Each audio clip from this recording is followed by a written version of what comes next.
가정 안에 축복이 흐르게 하라. 가정 안에 축복이 흐르게 하라. 오늘 설교의 제목입니다. 미국에서요, 1940년대, 50년대, 그때는 청소년들을 이렇게 지도를 했다고 합니다. 말하는데 중간에 끼어들지 말거라. 껌 씹지 말아라. 학교니까 껌 씹지 말아야죠. 시끄럽게 떠들지 말고 복도에서 질서를 지켜라. 복장을 위반하지 말아라. 이런 지도를 했다 그래요. 1940년대 그 어간에. 근데 요새는 이렇게 지도를 한다고 합니다. 마약을 하지 말아라. 술을 절제해라. 자해하지 말아라. 총 쏘지 말아라. 이렇게 지도를 한다 그러죠. 참 격세지감을 느끼는 그런 장면이지 않겠습니까? 8살짜리 아이가 3살짜리 동생한테 야, 나 때는 안 그랬어 라고 말한다고 하죠. 우리가 한간에는 나 때는 저렇게 하지 않았는데 참 시대가 어쩌다가 이렇게 달라지고 말았는가 라고 하는 한숨 섞인 소리들을 내고는 합니다. 물론 우리 교회의 이야기는 아닐 테죠. 여러분, 시대의 풍조들이 참 험합니다. 우리가 살아가는 세상이. 그래서 우리의 힘으로 바꿀 수 있는 것들이 없지요. 상당히 제한적이고 이 땅의 부정과 그리고 부패, 그것이 나 한 사람으로 인해서 바뀌어지는 것은 아니겠지만 그러나 나 한 사람이라도 바꾸지 않으면 전혀 세상은 바뀌지 않을 것이란 겁니다. 전혀 바뀌지 않은 세상 속에 살아갈 수밖에 없다라는 거죠. 과연 우리의 자녀들에 대한 책임, 우리의 자녀들을 훈육하고 길러내지 않습니까? 이곳에 우리 모두가 다 부모로 서 있고, 그렇죠? 우리 자녀들에 대한 책임들을 우리가 학교를 탓할 수만 있을까? 혹은 나라를 탓하거나 교육 정책이 잘못되었다라고 하는 것에 우리의 책임을 돌릴 수 있겠느냐라는 것이죠. 여러분, 조금만 더 좁혀서 이야기한다면, 혹독하게 이야기를 한다면요, 정확하게 그 부모들의 그늘을 자녀들이 벗어나는 것은 힘들 것입니다. 그거 참 어려운 것이죠. 이런 말이 있지 않습니까? 자녀들은 부모의 뭐다? 거울이다. 그렇죠? 자녀들은 부모의 거울이다. 이런 말이 있습니다.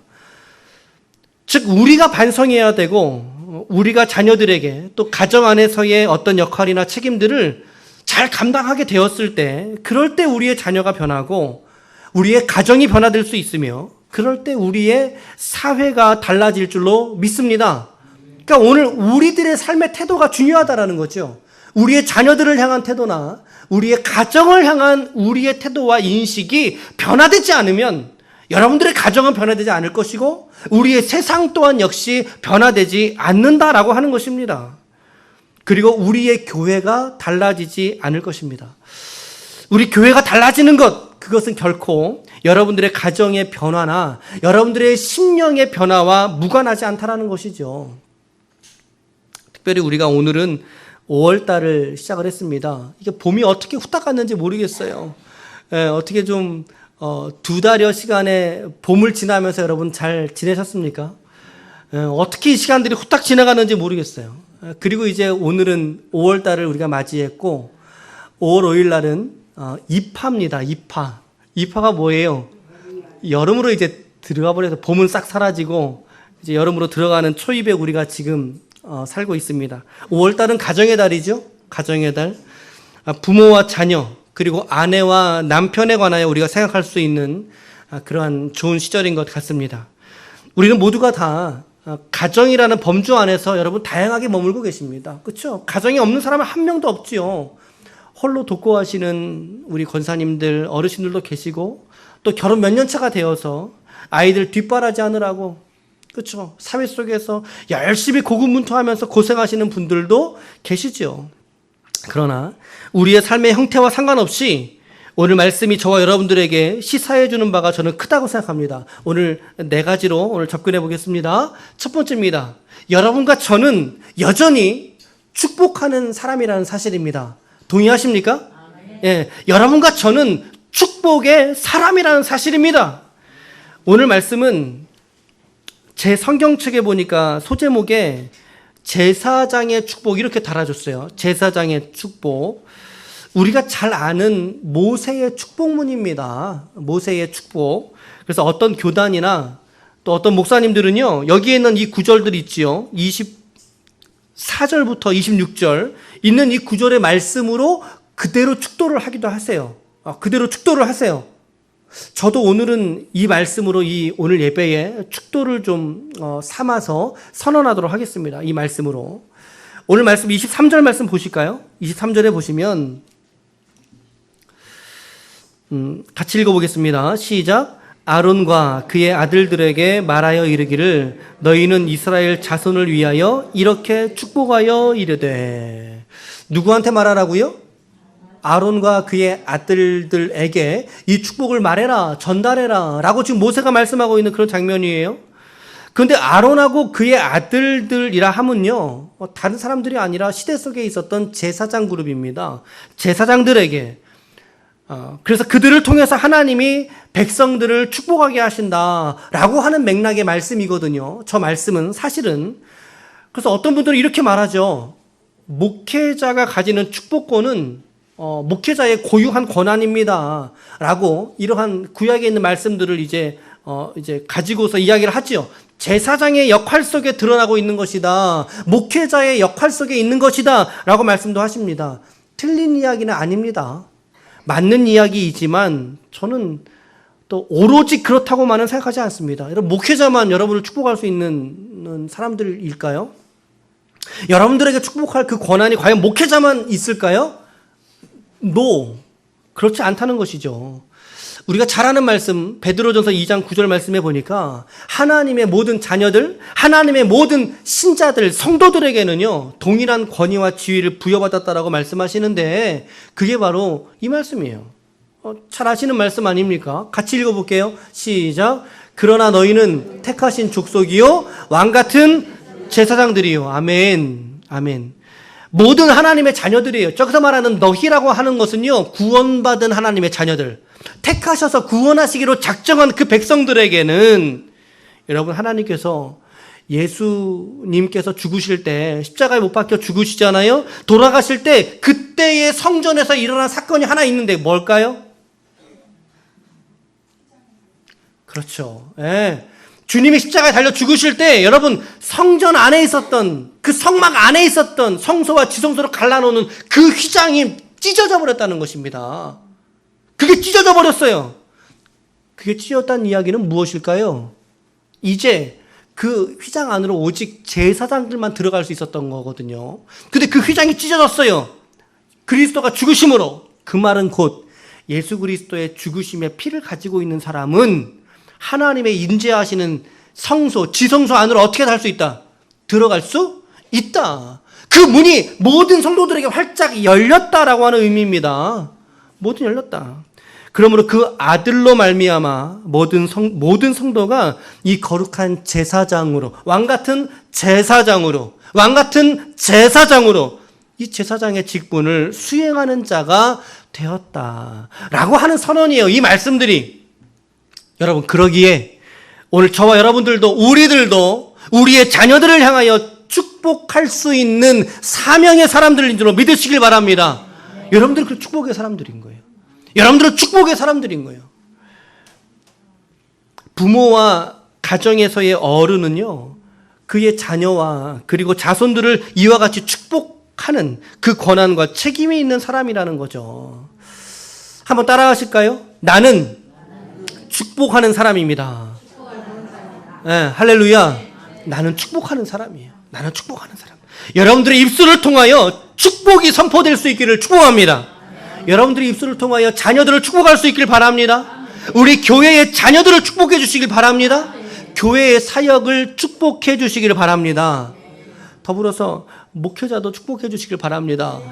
아멘. 아멘. 정말 아름다운 교회상이 뭘까요, 여러분? 정말 주님이 찾으시는 아름다운 교회상이 뭘까요? 저는 축복의 공동체인 것 같아요. 아무리 봐도 축복의 공동체. 목회자가 성도들을 존경하는 마음으로 축복하고, 성도는 목회자를 존경하는 마음으로 축복하고, 우리가 피차간에 이러한 축복과 사랑이 오고 가는 마당에 미움이 어디 섞이고 판단과 정죄가 섞일 틈이 어디 있겠느냐는 거죠. 축복하는 교회가 아름다운 교회요, 건강한 교회인 줄로 믿습니다. 축복하는 가정이 건강한 교회요, 아름다운 가정일 줄로 믿습니다. 우리 옆에 한번 인사하십시오. 당신을 예수님의 이름으로 축복합니다. 시작. 네, 네. 손 막 만지지 말고, 아니, 우리 저기 그 사회적 거리 좀 둬야 되는데, 우리 주님과 사회적 거리 두시면 안 됩니다. 사회적 거리는. 우리, 정은아 자매님의 가정도 축복합니다. 아멘. 우리 이주연 집사님의 가정도 축복합니다. 우리 김도진 성도님의 가정도 축복합니다. 그 가정에 아내분이 교회 나오셔야 돼요. 신앙하셔야 돼요. 주님 믿으셔야 돼요. 같이 오셔야 돼요. 기도하고 있습니다. 기도하고 있어요. 우리 교회 안에 담겨진 우리 한 가정도 빠짐없이 하나님께서 우리 모두를 축복하십니다. 아멘. 우리는 축복의 사람이다. 두 번째로, 하나님은 그래서 우리의 축복을 통해서 복된 여러분들, 우리의 존재를 통해서 이 복이 여러분들의 자녀들에게 흘러가기를 원하신다는 것입니다. 아멘. 27절의 전반절을 보실게요.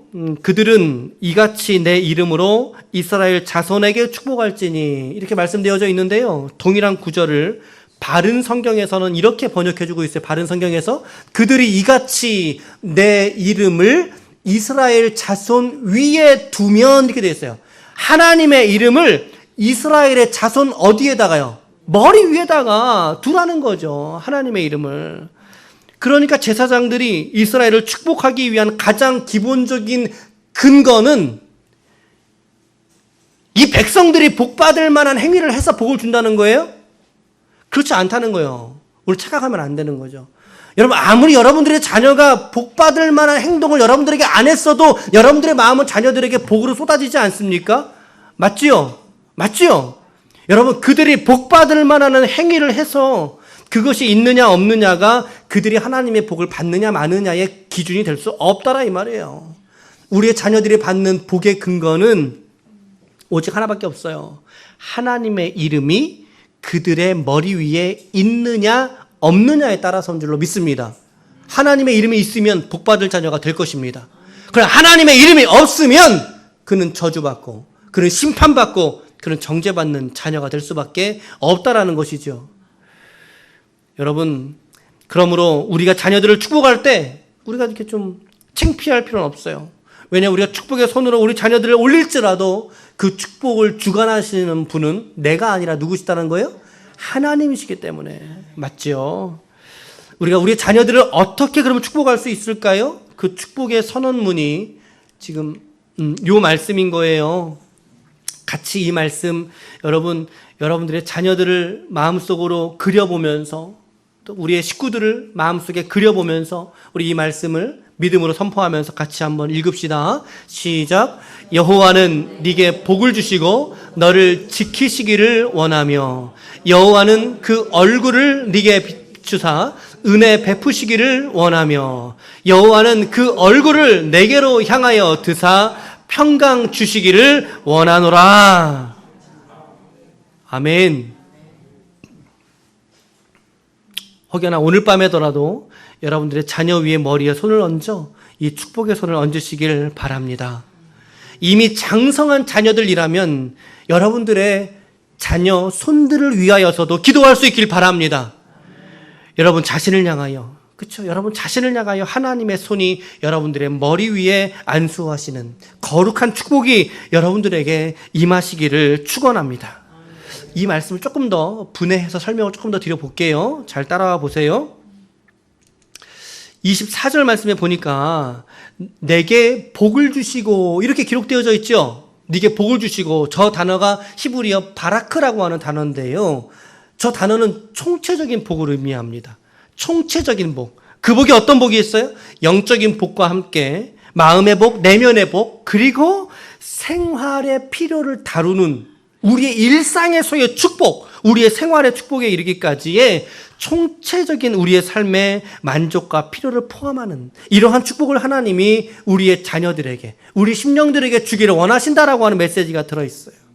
그리고 24절 후반절에 보니까 지키시기를 원한다. 이런 표현이 있죠? 지키시기를 원한다. 저 말이 이제 샤마르라고 하는 단어인데 가시로 울타리를 쳤다 그런 뜻입니다. 가시로 울타리를 친다. 그러니까 하나님의 축복이 이 축복의 선언을 받는 대상자에게 어떻게 임한다는 거예요. 이 야베스의 말씀처럼, 야베스의 기도처럼 임한다라는 거예요. 같이 한번 읽어봐요. 시작. 야베스가 이스라엘 하나님께 아뢰어 이르되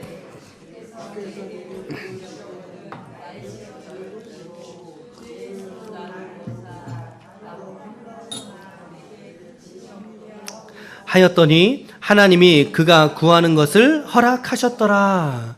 아멘. 하나님이 이와 같이 야베스와 같이 오늘 우리의 자녀들에게, 가정에게 이처럼 지키시는 울타리를 쳐주시는 분인 줄로 믿습니다. 악한 마귀 틈타지 못하도록 붙들어 주시는 하나님인 줄로 믿습니다. 아멘. 더욱이 이제 그것이 하나님의 얼굴을 비추는 삶 아니겠어요? 그렇죠? 여호와는 그 얼굴을, 여러분 여호와의 얼굴 이러면 떠오르는 게 있죠. 그게 뭐예요? 분이엘의 사건 아닙니까? 분이엘에서 누가? 천사가, 아니다, 야곱이, 그렇죠? 천사와 함께 씨름하잖아요. 야곱이 하나님의 얼굴을 배우는 축복을 그 사건을 통해서 받고 경험하게 됩니다. 그리고 나서 그가 하나님의 은혜를 누리는 인생으로 변화되지 않습니까? 마찬가지라는 것이죠. 이러한 은혜들이 우리의 자녀들 위해, 여러분들의 가문 위에 부어지기를 축복합니다. 그로 말미암아 마지막 단락입니다. 하나님의 평강 주시기를 원하노라. 평강. 저 평강은요, 샬롬이라고 하는 단어입니다. 많이 들어보셨죠? 우리 뭐 샬롬 이러고 인사하잖아요. 그게 뭐 단어의 어감이 이뻐서 인사하는 게 아니에요. 당신에게 하나님의 평강이 있기를 원합니다 라고 할 때 우리가 할렐루야 하듯이 샬롬이라고 인사를 할 수도 있는 거죠.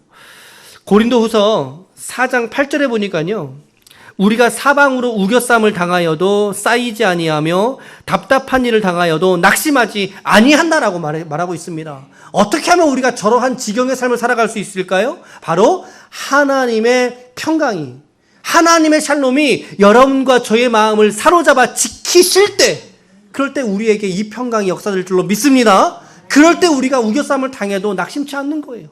답답한 일을 당하여도 낙심치 않는 거예요. 고난이 지나갈지라도 고난 속에서 든든히 우리 믿음 지킬 수 있는 거예요. 이 코로나 시대에 하나님의 샬롬이 우리에게 있을 때 이 시대를 우리가 잘 지나갈 수가 있다라는 사실입니다. 그 이유가 바로 하나님의 샬롬에 있는 것, 이것이 바로 복된 인생이다. 복된 인생이다. 그와 같이 여러분들의 자녀들을 위하여 이와 같은 복으로 선포할 수 있기를 축복합니다. 아멘. 지난주에 어떤 분이 저한테 카톡을 보내셨어요. 목사님, 저 복권 샀어요. 그러면서 카톡을 보내셨어요. 10만 원이라도 당첨되면 좋겠어요 라고 했어요. 여러분, 10만 원 당첨되면 좋으시겠습니까? 아, 네. 여러분, 우리 인생 속에 뭐 1000만 원이 되든 1억이 당첨될지라도 여러분, 그 안에 예수 생명이 없고 그 안에 하나님의 평강, 이 샬롬이 없으면 그 돈이 결코 복되지 않는 것 아시지요? 그 돈 가지고 여러분 복될 것 같으십니까? 복이 안 됩니다. 아시잖아요. 그게 축복이 아니라는 거 여러분 아시지 않습니까? 조선시대의 숙정왕이요, 밤이 깊어가지고 성 밖으로 미행을 나갔대요. 미행을 나갔는데 어느 가정에 글 읽는 소리가 이렇게 들려서, 가나다라 마바사 글 읽는 소리가 들려서 잘 봤더니 글을 읽는 선비가 있었고, 초롱불에 글을 읽는 선비가 있었고, 그 옆에 바느질을 하고 있던 아내가 있더라는 것입니다. 글을 읽다가 남편이 아유 아내님 부인 출출하오 그랬더니 부인이 주방으로 들어가서 주발 뚜껑에다가, 주발 뚜껑이 뭔지 아세요? 우리 밥공기 뚜껑 있죠? 거기다가 송편 2개를 가지고 나와서 먹었다는 거죠. 먹으면서 이제 하나를 먹고 아유 맛있네 이러고 하나를 더 먹으려고 딱 들더래요. 숙종이 아유 저걸 자기가 다 먹냐? 그랬더니 아니나 다를까 그 선비가 아내에게 입을 벌리라고 하면서 싹 넣어주면서 이렇게 사랑을 나누면서 즐거워했다고 하지요. 그 모습을 보고 너무나 흡족했던 숙종왕이 궁으로 돌아와서 이제 왕비에게 왕비 내가 송편을 먹고 싶소라고 전가를 보냈더니, 여러분 푼주 아십니까? 푼주? 푼주 잘 모르세요? 세숫대야만 한 이 대접이더라고요. 보니까 한 30cm 그 푼주에다가 송편을 산처럼 쌓아가지고 올려보냈다라고 합니다. 그랬더니 숙종왕이 저 여자가 나를 돼지로 하는 것인가 이러면서 그릇을 내쳤다고 하지요. 그래서 나온 속담이 푼주의 송편 맛이 주발 뚜껑 송편 맛만 못하다 라고 하는, 잘 못 들어보셨죠? 이런 속담이 거기서 나왔다고 합니다. 여러분, 우리가 살아가는 세상이요, 주발 뚜껑 위에 올려진 것처럼 살아가는 인생으로 우리가 살지라도 그 예수 안에 여러분 예수가 담겨져 있고 그 안에 감사와 생명이 역사되어지면 주발 뚜껑의 인생이라 할지라도 그 안에 하나님의 은혜가 있을 줄로 믿습니다. 하나님의 평강이 그 마음속에서 그를 다스릴 줄로 믿습니다. 이것이 샬롬 아니겠습니까? 주발 뚜껑 같은 내 인생이라 할지라도 그 속에 하나님이 있으면 된다라는 거죠. 예수 생명이 있다면 된다라는 거죠. 오늘 말씀 속에 있는 이 평강이 그러한 은혜라는 것을 저는 보게 됩니다. 오늘 우리의 자녀들에게, 여러분들의 가정 속에 이 은혜가 넘쳐 흐를 수 있기를 축복합니다. 아멘. 그래서 세 번째 우리의 적용은요, 하루에 한 번 이상 우리 자녀들 위해서 여러분 축복하시자는 거죠. 축복하시라는 거예요. 6장 23절에 같이 읽어보겠습니다. 시작. 너희 아론과 그의 아들들에게 말하여 이르기를 너희는 이스라엘 자손을 위하여 이렇게 축복하여 이르되, 여기서 이르다라고 하는 단어가요, 이야기하다, 기도하다라고 하는 의미예요.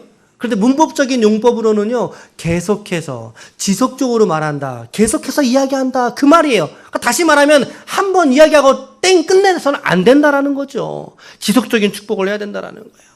이 말은 어떻게 우리가 적용할 수 있을까요? 매일마다 계속적으로 여러분들의 자녀들을 위해서 날마다의 소원을 가지고 축복해야 하는 줄로 믿습니다. 아멘. 발전소에서 전기가 만들어져서 가정으로 돌아오죠. 들어와서 냉장고를 돌리고 TV도 틀 수 있듯이 바로 하나님께서는 여러분들의 가정과 자녀들을 향한 여러분들의 축복의 기도를 이와 같이 사용하실 줄로 믿습니다. 가정의 자녀들의 여러분들 학업과 진로와 미래와 인격과 신앙 모든 면에 있어서의 여러분들의 기도를 하나님이 사용하실 줄로 믿습니다. 아멘. 하나님과 자녀를 연결하는 세 가지의 끈이 있다 그래요. 첫 번째는 자녀를 위하여 하나님께 드리는 기도를 하나님이 쓰시고요. 두 번째로는 자녀와 함께 드리는 기도. 세 번째로는 부모의 축복이 바로 하나님과 자녀를 연결하는 삼겹줄이라고 표현합니다. 그런데 얼마나 많은 가정에서 이 축복을 잃어버린 가정들이 얼마나 많이 있는지 모르겠어요. 부모와 자식 간에 불화하고 서로 화해하지 못하고 사랑하지 못하고 기도해주지 못하는 가정들이 얼마나 많이 있는지 모르겠습니다. 그래서 어떤 축복의 말을 막 내기보다 여러분 이런 얘기 안 해보셨어요? 내가 어쩌다가 저런 거를 낳아서 미역국을 먹었다냐 라고 하는 이야기 안 해보신 분 있어요? 아니면 이렇게도 얘기하잖아요. 너도 한번 너 같은 자식을 낳아서 한번 키워봐야 네가 내 속을 알지. 했어요? 안 했어요? 한 번도 안 한 사람도 있고 날마다 그 입의 말을 우리의 입술로 달고 사는 사람도 있을 줄로 알아요. 여러분들의 자녀들을 향한 축복이 예언의 말씀이 되게 하실 줄로 믿습니다. 예언의 말씀이 되게 해야 돼요. 아멘. 날마다 여러분들 자녀들을 향하여, 여러분 열린 문을 향하여 축복할 수 있길 바랍니다. 그래서 우리는 네 번째로 나아갑니다. 네 번째, 시작. 우리가 선언한 축복을 그대로 성취하여 주십니다. 아멘, 아멘. 27절에 그들은 이같이 내 이름으로 이스라엘 자손에게 축복할지니 내가 그들에게 복을 주리라. 아멘, 아멘. 여기서 주리라란 표현이요, 미완료형의 표현입니다. 미완료형의 시제. 이 말은 하나님께서 자녀들의 복 주시는 것을 완료하지 않으시겠다라는 의미예요. 멈추지 않으시겠다는 말의 의미예요. 이 말은 뭐죠? 지속적으로, 계속 연속적으로 하나님께서 우리의 자녀들에게 복을 주시겠다라는 거예요. 이 말을 바꿔 말하면 우리의 부모가 자녀들을 위해서 축복하면 할수록, 그렇죠? 계속하면 할수록 하나님께서 우리의 자녀들에게 복을 허락하여 주시겠다라고 하는 약속인 줄로 믿습니다. 자녀를 위해서 축복할 때 얻는 5가지의 유익이 있다 그러죠. 첫 번째로는 여러분들의 자녀가 안정감을 갖게 됩니다. 아, 우리 부모님이 나와 함께하고 있구나 라고 하는 안정감. 두 번째로는 자존감을 높여준다 그럽니다. 건강한 자아상을 갖게 하고요. 세 번째로는 정서가 건강해집니다. 네 번째로는 꿈과 비전이 생기게 됩니다. 다섯 번째로는 복의 근원이 된다는 것입니다. 여러분, 그러니 여러분들의 가정을 향해서, 자녀들을 향하여서 하나님의 축복을 선언하실 거예요? 안 하실 거예요? 하셔야 되겠죠. 그렇죠? 여러분들의 자녀를 위하여 축복하십시오. 여러분들의 교회를 향하여 축복하십시오. 그 축복이 오히려 여러분들의 가정의 화합과 사랑과 축복으로 하나님이 되돌려 주실 줄로 믿습니다. 아멘. 결론의 말씀드리겠습니다. 어떤 초등학교 학생이, 오늘은 예화가 많이 나오죠. 초등학교 학생이 이런 시를 썼다고 합니다. 엄마는 나를 예뻐하고 냉장고는 나에게 먹을 것을 주고 강아지는 나랑 놀아주는데 아빠는 왜 있는지 모르겠다. 이렇게 시를 적었다 그러죠. 여러분, 내가 아빠가 아니라서 다행이라고 생각하십니까? 아니죠. 우리가 이런 부모가 되어서는 안 된다는 거 아니겠습니까? 우리가 그런 부모가 되어서는 안 됩니다. 이런 엄마, 이런 오빠, 이런 아빠, 이런 할아버지, 할머니가 아니라 우리의 자녀들에게 기도의 손을 높이 들어서 축복할 수 있는 어른들이 되시기를 바랍니다. 4가지 말씀드렸어요. 우리는 하나님의 축복의 사람이다. 두 번째, 하나님은 우리의 복을 통하여 자녀들에게 복을 주시는 하나님이시다. 세 번째로는 우리가 하루 한 번이라도 자녀들을 축복하자. 이 실천을 갖자. 한번 꼭 안아줘 보세요. 안아주시면서 하나님이 너를 축복한다. 하나님의 너를 향하신 계획이 있다. 라고 말씀해 보시라는 거죠. 마지막 4번째로는 우리의 약속의 축복대로 하나님이 반드시 성취하여 주실 줄로 믿습니다. 그러기에 이 하나님의 축복이 여러분들을 통하여 가정에 흐르게 하시는 사명을 이루시기를 축복합니다.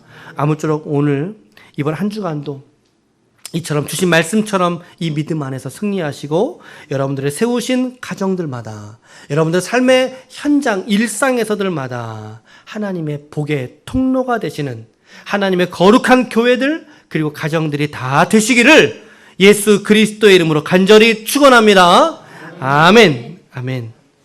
우리 시간에 기도하시겠습니다.